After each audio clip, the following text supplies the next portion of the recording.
Welcome, everybody, to the first podcast of Strength Crusade. First, we want to fill you in a little bit of who we are.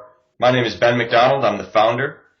We have Caitlin in the left, and we have Jyima in the right. They are our two virtual personal trainers. So Strength Crusade is going to be offering virtual personal training, which means you go to our website, and we offer you personal training programs and information. We're also going to do this podcast. We're going to have other podcasts and interviews. We're going to have a lot of blogs, and we have a nutritionist who's going to be covering all of our nutrition plans and nutrition blogs and advice as well. So you're going to be going to Strength Crusade, the website, strengthcrusade.com. You're going to be getting a lot of information. It's all going to be about health, fitness, and how you're going to live a healthier life without having to go through all the hoops of personal training and all the issues that we've all come across with it. So all three of our trainers have all been personal trainers before. What we've seen and what we've talked about is there are lots of hurdles, lots of issues with live personal training. Caitlin has had people move and be halfway around the world and no longer be able to stay in touch or go on long vacations. I've had multiple people have to take trips and they don't eat well, they don't work out at all, and they come back after a week or two and their shape is nothing compared to what it was just because they ate and drank for the last week. It's also extreme. It is. That's the case. I've had multiple people like that. Then another issue is how expensive it is. I work at a place where a lot of people are not able to afford it long term, and I think that's a big problem. Because what all of us want to do is we want to make you have the opportunity to live healthier lives. So by offering everything through the website, being able to give you the information, making it easily accessible, and then making us accessible, and having you have unlimited messaging and information for us and from us, we're going to give you all the tools necessary to live a healthier life wherever you are, no matter what you want to do. Today's podcast is going to be all about getting to know who we are and why we're here. So what we'll do in the future is we're going to delve into a lot of different fitness issues, fitness questions. We'll have you ask questions. We'll interview people. We're going to do a lot of different topics. But today we want you to get to know who we are. So I'm going to start with Caitlin first. Caitlin, tell me a little bit about yourself, just your background, and then we'll start to get into some more specifics. Cool. So I guess I've been a trainer for I started personal training 4 years ago now. That's a lot longer than it feels. I started I worked at a couple of corporate gyms, and then I kind of fell into a mix of doing personal training and group fitness, which I never really thought I'd do, but I just found that I had so much fun with the two of them, being able to have my one-on-one clients and then being able to have these, crazy classes that I was teaching, whether it be in Central Park or the Brooklyn Bridge, since I'm based in New York. Right. I forget that there's, I don't know. Yeah, we can reach the whole world with Strength Crusade. So that's how I started. And, I started because, when I went into college, I refused to gain the freshman 15, so I started running like a maniac. And I was running these 7-minute miles and running 5 miles a day, and I was gaining so much weight. Alas, I was gaining muscle, but I didn't understand that concept. So I decided to figure it out, and then I was like, well, if I'm doing this, then a lot of other people are doing this. Then I was going through college and living in England and decided that I wanted to be a trainer in my spare time. Right. So that's how that all started. Yeah. And you mentioned the Brooklyn Bridge, and I think that's one of the coolest things that we've talked about is the Brooklyn Bridge boot camp that you held. So that's a really cool concept. Why don't you jump into that? Yeah, it's fantastic. I have to say, half of the reason why I started with Brooklyn Bridge teaching, that was my first experience with group fitness. And I very much didn't like the concept of group fitness. A lot of personal trainers, I guess, have that, no, group fitness, not really the best way for you. But I guess I just really like the group atmosphere and the energy that I was getting from it and the energy that I was able to put out to the group. But with Brooklyn Bridge, the cool part is that, it's on the Brooklyn Bridge. So you're running 2 miles. You run over the Brooklyn Bridge and back, and in between you stop and do strength training at different spots, and you use like the benches to do step ups and toe taps, and use resistance bands, and basically it's a total body workout. But it's kind of like doing like high intensity intervals almost, because you're jumping from place to place. But there's a lot of like muscle confusion, and there's just so many cool components to it, and at the same time it's just a ton of fun. So with Brooklyn Bridge, I started off teaching at the Brooklyn Bridge, and now I'm in Central Park. So it's cool because it forces you to take in the sights of the city. You know, like before teaching Brooklyn Bridge, like I had never been on it. I live in New York City, and I had never been on the Brooklyn Bridge. Like that's really sad. So yeah, it was cool because you get to see the sunrise and the sunset, like over New York City, which in your day-to-day life here, you never take that in. Like you never take in where you are. You don't look up. You're looking down the whole time at your phone or running here, there, and everywhere. So yeah, that's a huge part of what I do as a trainer now, just because the general energy of it is so different, being able to operate on so many different levels, doing so many different things. Yeah, absolutely. I'm going to jump to Jyima. Jyima, first of all, same thing. I'm going to ask you the same. Can you tell us about your background? And we're going to jump into the college stuff in a second, so you don't need to go too far into that. But tell me a little bit about who you are and how you got here. Okay, I mean, myself, growing up, I've always been into fitness. I was always a friend that, like, everybody calls to say, hey, should I eat this? Should I do this? Before I even officially got into training. So I was not. Oh, you weren't? No, like, that was me the whole time. So, yep. And I'm the type of person where I'm just not going to give you an answer off the top of my head. So I've always done the research. I've always looked into it.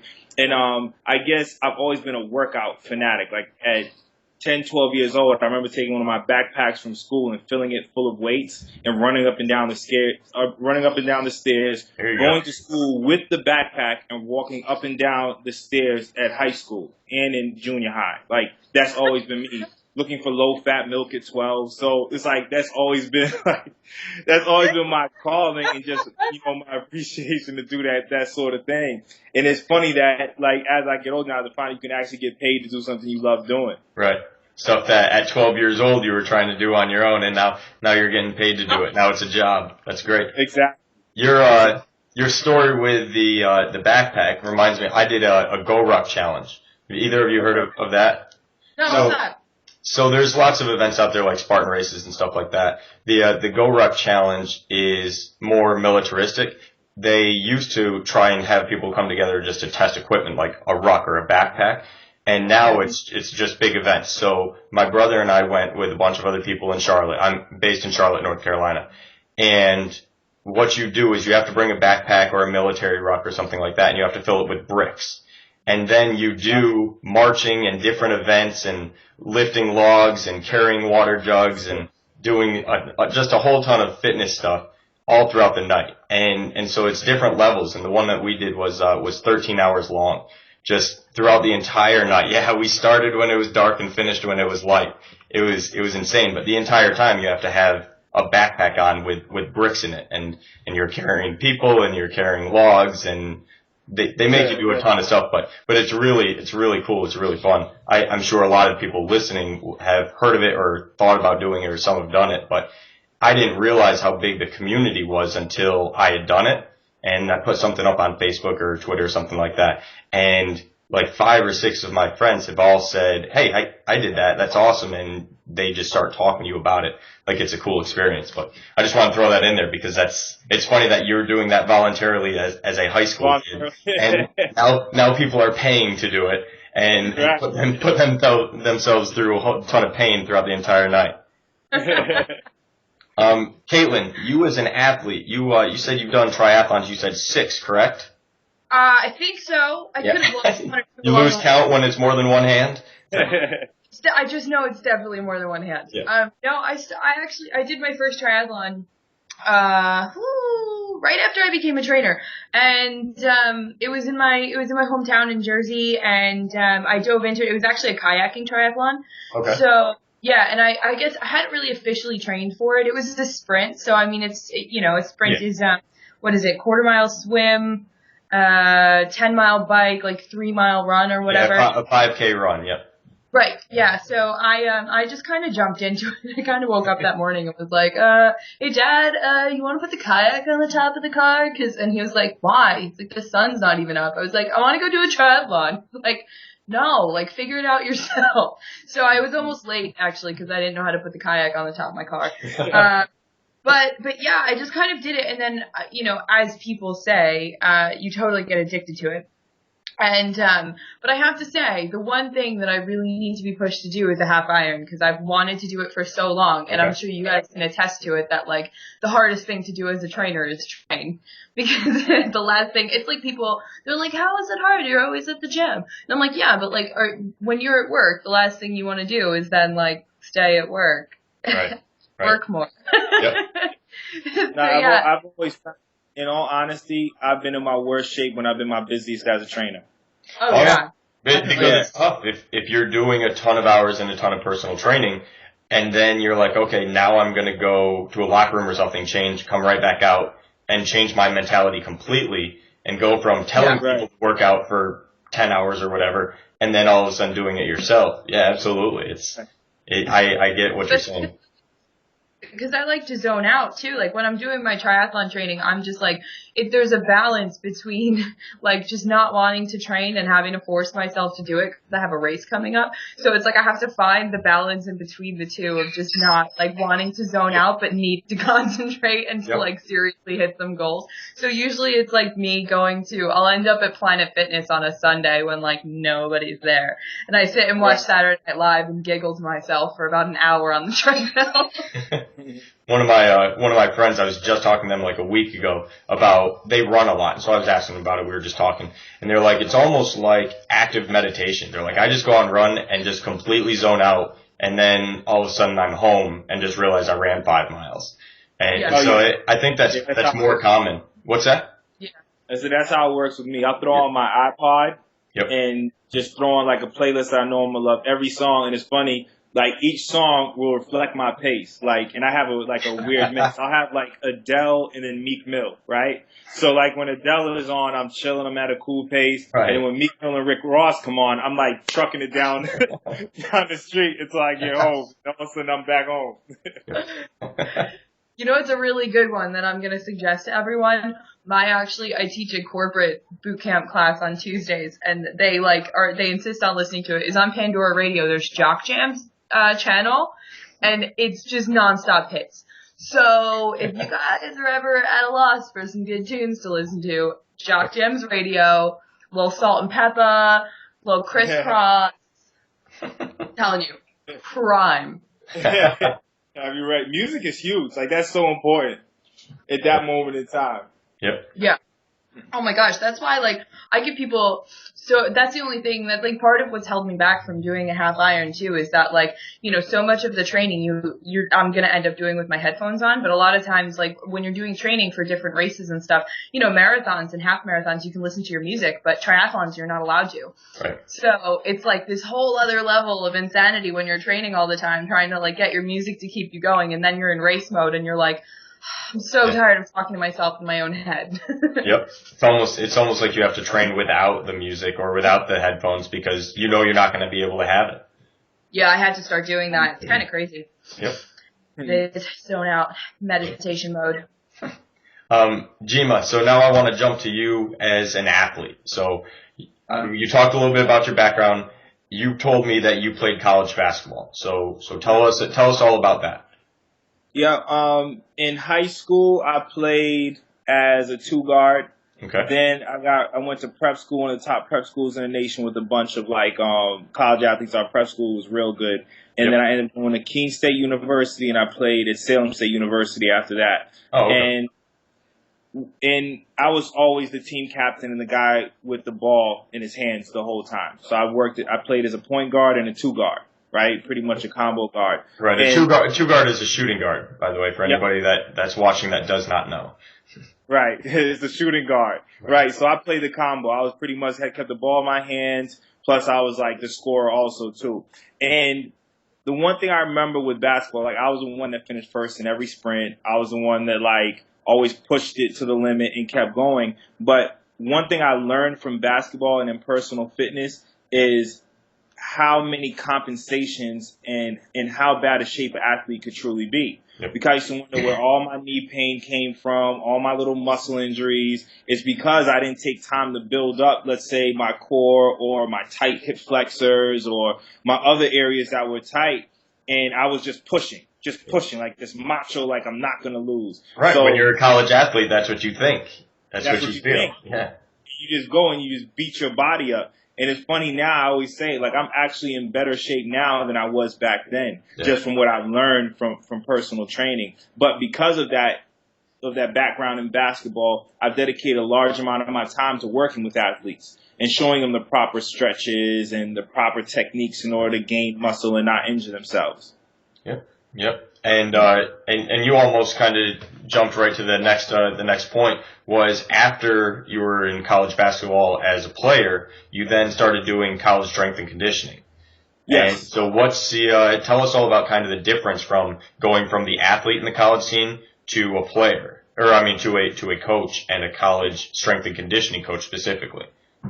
I think the biggest part, especially working with basketball players, is that I'm able to speak their language. So now there's one thing, like there was this one basketball player I came across and he worked with a personal trainer, but the personal trainer never played basketball. So there was some sort of a disconnect. Yeah. So it's like when I'm working with a lot of the college teams as far as strength and conditioning, I know what angle they're coming from. I know what they want to work on. I know what they want to get better at. And I know that at certain times I have to pull them back. So when I work with my college kids, I was so big on them stretching before, after, them having at least a light meal right before practice, right before they condition with me, because at that stage of the game, like I remember myself in college, I could kill if I ate for 2 or 3 days and I needed to get to practice. I'm going there, I'm killing myself. You know what I mean? And a lot of these kids have that mentality. Now when it's coming from me, they're more apt to listen versus like somebody else, even their coach, when it's like you need to eat. Like, no, their strength and conditioning coach is telling them in order to get stronger and faster, you have to eat something before practice and stretch. Yep. So that's how I'm able to make that transition from a player to being the strength and conditioning coach. Yep. I played college basketball also, and then I coached high school and college basketball, and I did college strength and conditioning. I coach right now at the prep level, so I knew what you were talking about with the prep. But I completely agree. And I think a huge issue too is so many college coaches don't have a background in exercise science or anything like that. So you're talking about the player mentality of push, push, push. A lot of that is the coaches not having a clue and saying it's all about hard work. It's not about anything else. And then you have an athletic trainer and a strength and conditioning coach trying to get people to stretch and do rehab and eat right and all that. But a lot of times you have a coach that is all about just work hard, just keep working harder, and the harder you work, the better it's going to be. And so many people end up getting hurt that way. Yeah. So I'm sure that when you made that jump from player to strength and conditioning coach at the college level, you saw how valuable it was to do all the rehab, to do all the prehab, to eat right and at the right times and all that kind of stuff and fuel yourself. And probably saw a big difference of, oh wow, I should have been doing this stuff when I was a player. Oh yeah. And it's a huge connection between myself in that position and seeing them, because I see myself at that age and just what I thought. And then just the fact that I'm able to connect with them on that level allows me to get more out of them. Well, because in their eyes, you're not just a strength and conditioning coach. You're also somebody that played college basketball. So they're going to take you a little more seriously because you have literally been in their shoes before. You've been in the same position. So. Right. And once in a while, I got to take them out on the court and kick their butts just to remind them. I had somebody the other day say the same thing to me. He's like, Coach, when we get back to the gym, because I was talking trash to him before a game. He's like, when we get back to the gym, Coach, we're playing. I don't care if you're in dress shoes. It doesn't matter. We're getting on the floor and playing. Right. All right. Want to change gears a little bit. Caitlin, away from fitness and health and all that, you do comedy. You are a stand-up comedian, which I think is extremely awesome and interesting. So I want you to talk about that a little bit, because everybody watching is going to see all of us as people that love fitness and health, and we take all of it seriously, and all that's true. Yeah. But we do things outside of it, and I think you doing stand-up comedy is a perfect example of that. So I'd love if you could talk about that a bit. Yeah, I do, so I'm a stand-up comedian and, I'm an improviser as well. I've been doing, improv. I started improv when I was like 13. And I went to drama school in England. I was in college for a bit and then I went to drama school in England and, then I came back and I went straight into comedy and it was always what I wanted to do. But, like as a kid, I used to sit on Sundays and watch Saturday Night Live reruns with my mom and I was like, that's what I want to do. Like, that's going to be me. Wow. And she was like, oh, okay, yeah, that's great. Aim high. And, but then when I came back from drama school, I had this whole new confidence, after having my ass kicked for 2 years by British people just yelling at me all the time. It was great. But then I came back and I had this newfound confidence. So I went into comedy and, I just really found my niche. So now, oddly enough, it crosses over to training more often than you would realize, especially with the group fitness level. And I think one of the things that's the most fun is with my clients, like there's an inside joke between all of my clients of, don't make me laugh. Because I don't try to, but like I have awesome friendships with them. So like if I say something stupid or I make fun of them and I'm like, that was crap, do it again. It's kind of this inside joke thing, because they tend to fall over sometimes. And so I have, taken down the doing balancing acts when I have a show that day because I'm usually warming up with my clients. But yeah, I'm at Caroline's on Broadway tomorrow night and I do a ton of different New York clubs. I have a number of videos, I guess, up on the internet. Feel free to look me up, cvcomedy.com. No, wait, I lied, .net. I just had to change it. Somebody bought me out.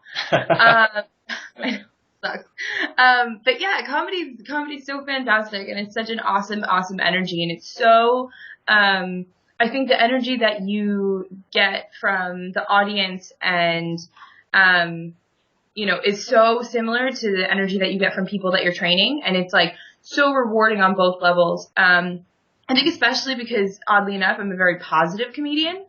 Normally comedians kind of hate on themselves and their life.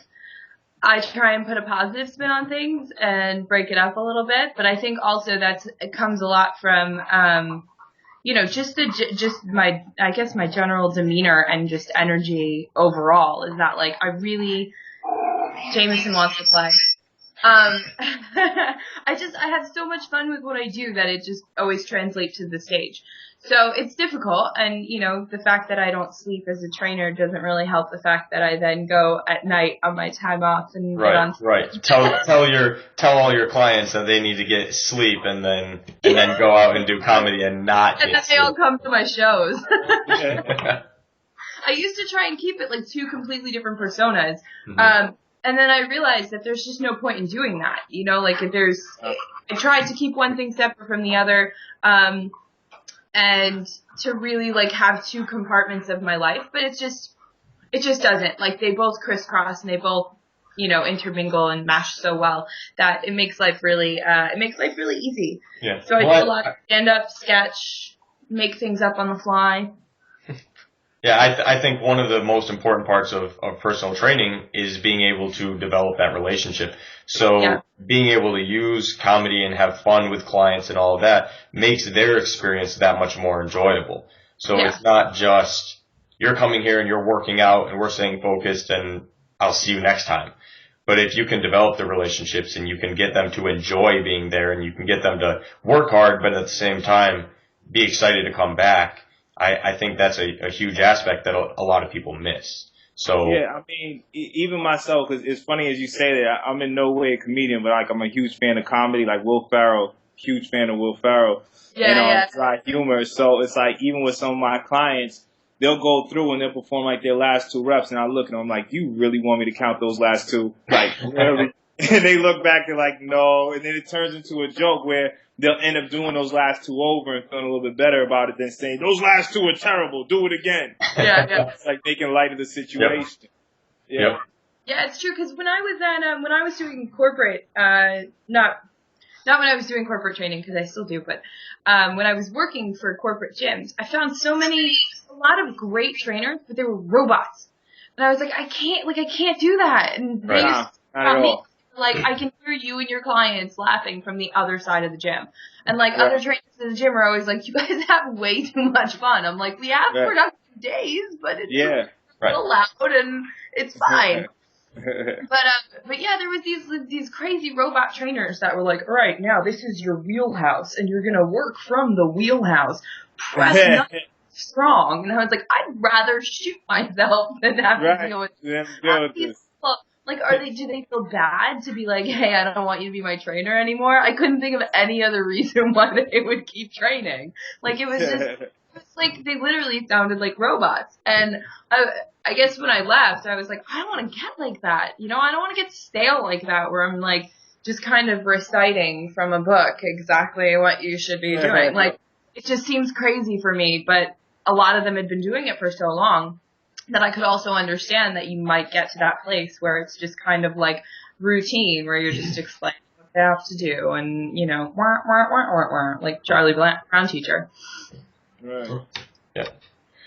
All right. Now I want to ask both of you some questions for everybody that's watching to be able to hear what your answers are. What did each of you think, and it doesn't matter who goes first, what did each of you think when you first heard about Strength Crusade? So, how about we have Jyima go first, because Caitlin was just talking, so we'll have Jyima go now. Okay, we'll go back and forth thing. I think the first thing I thought was different, right? Like, it was different. And I remember discussing this with you earlier, Ben. I had been like, okay, so I'm new to Los Angeles, and I've applied for different jobs, ended up working over at Equinox, and it's almost like the fitness scene becomes somewhat redundant. Okay, it's the same plan, it's the same structure, it's the same model applied over and over again. So when I heard Strength Crusade, I was like, oh wow, like this definitely sounds different.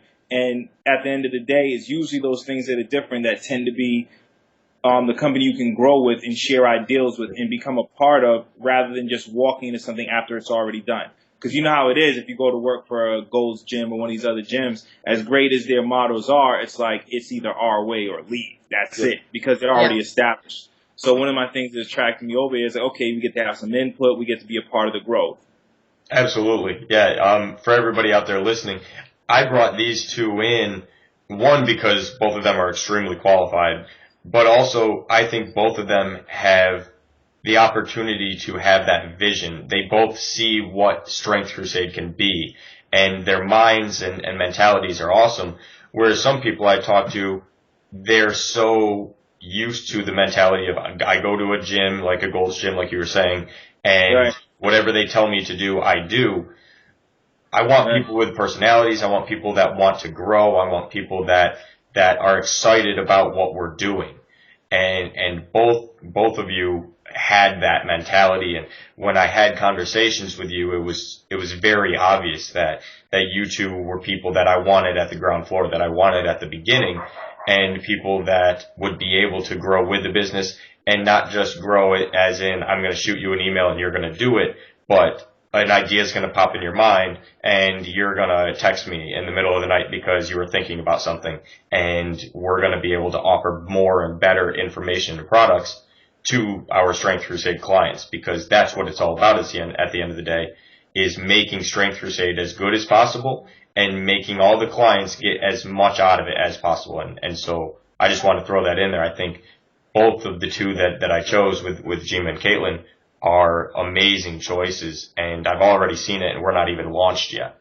So I just wanted to throw that out there to everybody that's listening. That was my mentality with these two. So, Caitlin, let me hear about you now. What did you first think when you heard Strength Crusade? I thought that was an awesome challenge, number one, mainly because I'm really stubborn, and if I am complacent, then I get bored, and so I guess as most of us would. Yeah. But I actually, a couple of things. I mean, number one, just the actual concept of virtual personal training, is something that I had, thought about before and couldn't understand why people hadn't done it. And also my boyfriend lives in England, and I train him through Skype, and it was kind of something like an exercise for me that started a few months ago, where he was like, hey, can you make me a program?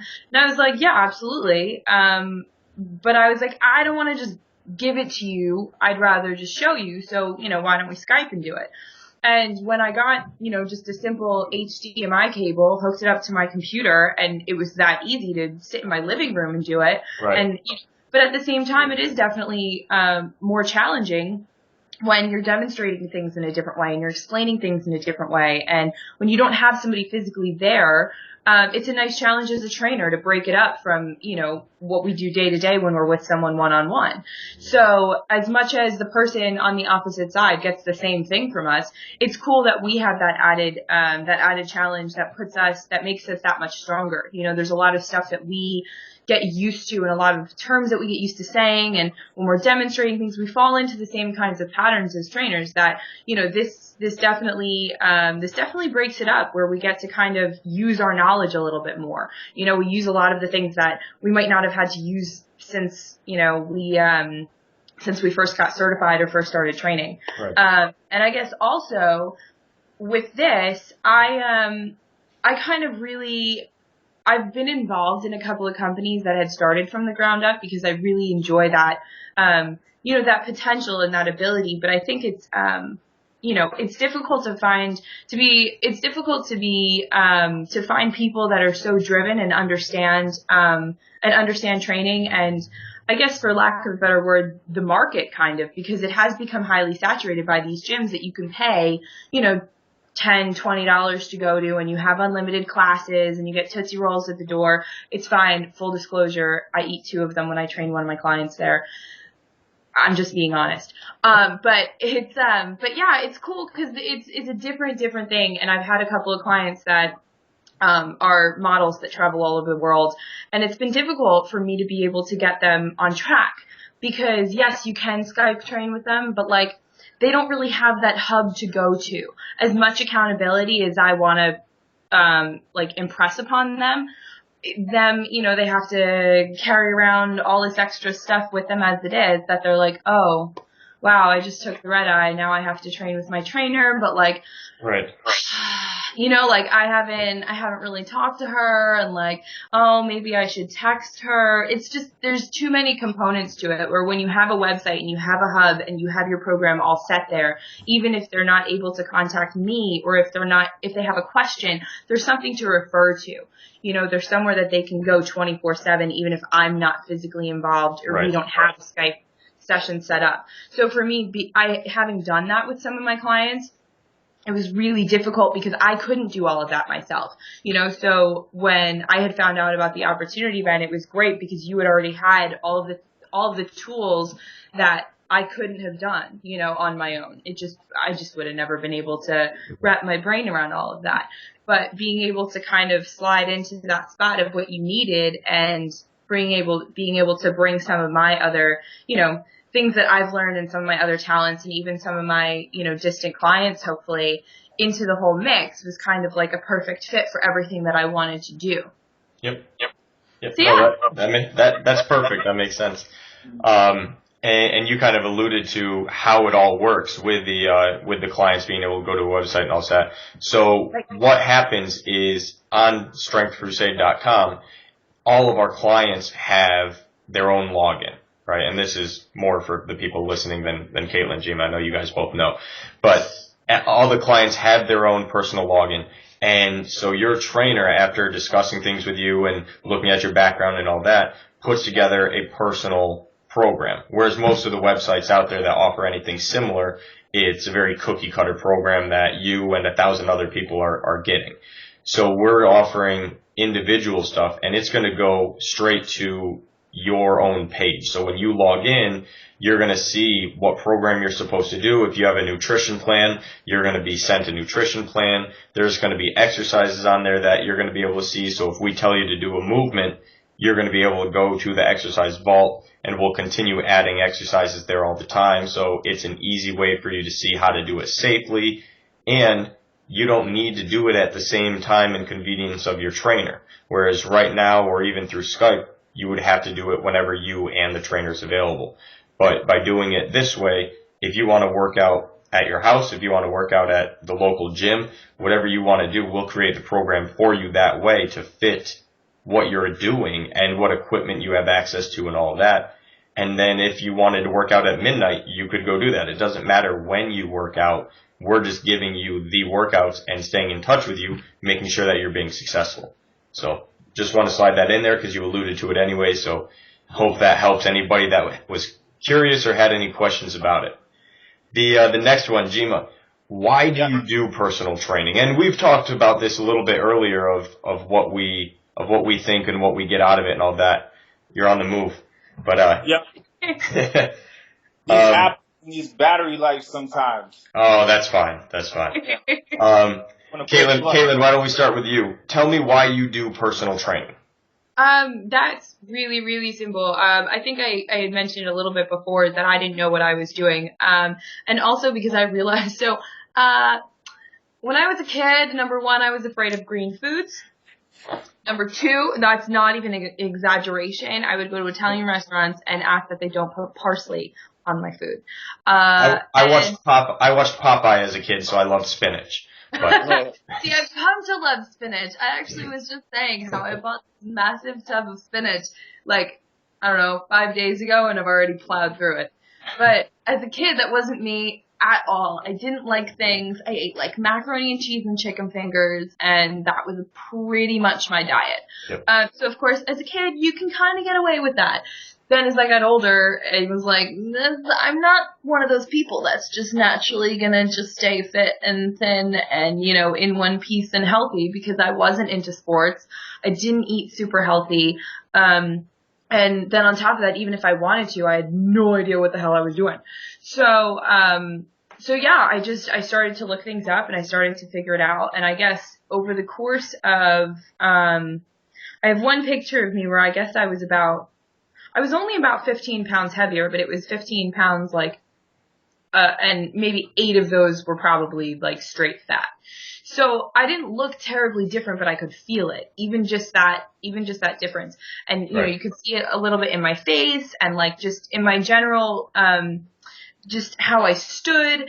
And, I didn't want to be like that. I wanted to be healthy. And I knew that if I didn't start, in my college years, or as soon as I realized something's got to give, if I didn't start then, I was never going to do it. So it probably took me about 5 years to really get on board, and part of that was through being a trainer. That was part of my accountability. Was I got my training certification a little bit into about 3 years into my exercising and starting to eat healthy, and I never thought that I would be able to kind of make this 180, but bit by bit, degree by degree, I slowly built myself into understanding my nutrition a lot better, understanding how to work what I liked and didn't like, and make it, work for my diet as I went along. Cause, from time to time, I still like my mac and cheese. Right. I can't really give it up, but yeah, so I figured it out, and it took a while, and then I wanted to, I was like, everybody else probably has the same problem as I do, so I might as well help them. Yep. So yeah. Great. Jyima, what about you? Right. Mine is, it's pretty basic. It's pretty simple. If we were in let's say an environment where no TV, no personal training, information ever existed, I'd be the one guy in the town you'd come to for the advice. And I would do it for free. Right. You see what I'm saying? So it's just something I actually enjoy doing, I actually love doing. A bit of my background aside from personal training, I've worked as a basketball coach, and I've also worked as a caseworker. So my background is helping people. So now it's helping people along with my passion, which is personal training, and they just coincide so naturally, right? And just very easily. So it was just kind of a no-brainer for me. Yeah. Great. All right. Last thing that we're going to ask, and then I'll fill people in a little bit at the end of what we're going to do moving forward. Caitlin, tell me what your goals for being at Strength Crusade are. What do you want to accomplish with your clients at Strength Crusade, and what do you want Strength Crusade to be able to really develop into? I think for me with my clients, I really want to continue. I want to continue what I have been doing with my clients because they've all been so successful. But I want Strength Crusade to be able to be a platform for that, to reach people, further away and make that easier for them, and reach a different, I guess, a different demographic of people in a sense. You know, I've worked with a lot of people who it's just such a rewarding experience, especially being a pre and postnatal trainer, because you really feel connected with your clients so much. And in those kinds of situations, as well as even my clients that do travel a lot, you know, you become such a huge part of your clients' lives that I guess I really just want to continue what I have been doing and continue helping to educate people as I have. And just to really have fun, you know, help people have fun and enjoy, you know, living a healthy lifestyle and exercising, because it can be. And I used to think that it was, you know, it was going to be a drag and it had to be a drag, and that's why not everybody did it. But that's ridiculous. And once you see that it can be fun, then it does become a part of your lifestyle, and it's a lot easier to maintain. So I guess that's my main goal, is to show people that being healthy and living awesomely and being happy and positive is so easy to do. But sometimes you just kind of need somebody to show you how to get there. Right. It's easy to do with the right tools and the right information. And so hopefully Strength Crusade is that platform. Yeah. So, Jyima, same thing for you. What are your goals, and what do you want Strength Crusade to develop into? I think one of my goals is something that I've been trying to achieve personally with working with clients, is trying to become as much a part of their life as possible. So now this is sort of like another avenue in order to reach that. So just like one thing you touched upon earlier that really caught my attention is them being able to access me when I'm not around, being able to see the video, being able to access the information without feeling like they're bothering me with a text message or an email, and then us trying to connect at a time we didn't plan to connect. Because with every client, we know that 3 or 4 sessions a week is never enough. Like, you're not going to change anybody's life with just that. You know, it has to be, what are they doing outside of there? Even if you're lucky to get that much out of them. Yeah. You said what?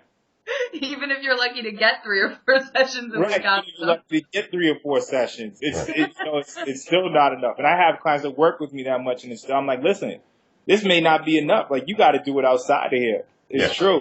So, and I think that's what this provides. It provides that added aspect of personal training where it's like, oh, wow, I forgot how he said to do this, or I forgot how she said to do this, but now I don't have to call them and bother them, and I can do these push-ups or these crunches at home because I feel like it, and I can just go and look at it, access the video, or access the information. Right.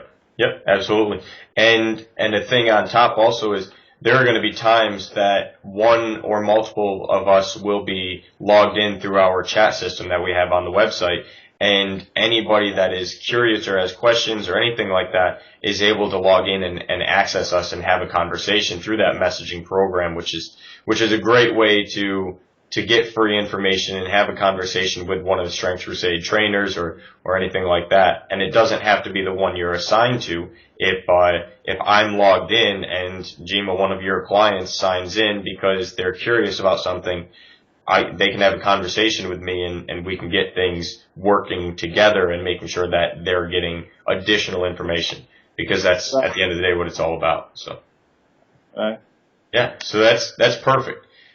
Like we had talked about at the start, this was all about you guys getting to know who we are, where we came from, why we're here, and how we got here, really. And what we'll do in the future is we will pick specific topics of what we want to talk about, having to do with health and fitness. Sometimes, like I said, we'll have interviews, we'll have guests on here, we'll do a bunch of different stuff. The next thing that we're going to do, the next podcast we're going to have, we're going to be talking about fitness myths and misinformation. So things that you've heard or read, and we're going to dispel some of those myths and talk about the truths within it and all of that. So we'll be able to provide some new information to you guys the next time that we do this. So hope you enjoyed our first podcast. We're looking forward to working with you guys. Looking forward to seeing you next time. Thank you very much.